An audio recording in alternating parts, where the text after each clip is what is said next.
పదే పదే నోరు పారేసుకుంటున్న ట్రంప్ నీతి కబుర్లు చెప్తున్న యూరోపియన్ యూనియన్ కు భారత్ ఘాటుగా సమాధానమిచ్చింది. దేశీయ అవసరాల కోసమే రష్యా నుంచి తక్కువ ధరకు ముడి చమురు కొనుగోలు చేస్తున్నామని భారత్ క్లారిటీ ఇచ్చింది. ఇప్పుడు నీతులు చెప్తున్న దేశాలు రష్యాతో వ్యాపారం చేయట్లేదా అని నిలదీసింది.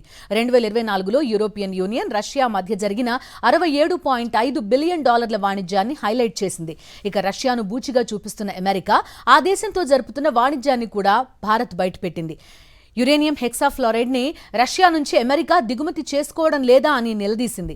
అలాగే తన ఈవీ ఇండస్ట్రీ కోసం పలాడియం, ఎరువులు, ఇతర కెమికల్స్ ని కూడా రష్యా నుంచే అమెరికా ఇంపోర్ట్ చేసుకుంటున్న విషయాన్ని కూడా గుర్తు చేసింది విదేశాంగ శాఖ. మీరు చేస్తే తప్పు కానప్పుడు మేం చేసేది తప్పు ఎలా అవుతుందని నిలదీసింది. రష్యా నుంచి ముడి చమురు కొంటున్న భారత్పై పదే పదే అక్కసు వెళ్లగక్కుతున్నారు అమెరికా అధ్యక్షుడు డొనాల్డ్ ట్రంప్. ఇప్పటికే 25% సుంకం, పెనాల్టీ విధిస్తున్నట్టుగా ప్రకటించిన ట్రంప్ ముందు వాటిని మరింత పెంచబోతున్నట్టుగా హెచ్చరించారు. భారత్ వల్లే యుక్రెయిన్పై రష్యా యుద్ధం చేస్తున్నట్టు మాట్లాడుతున్న ట్రంప్ అదే పని చేస్తున్న చైనాపై మాత్రం నోరెత్తడం లేదు. మరోవైపు యూరోపియన్ యూనియన్ కూడా నీతి కబుర్లు మొదలుపెట్టింది. దీంతో భారత్ కాస్త గట్టిగా స్పందించింది.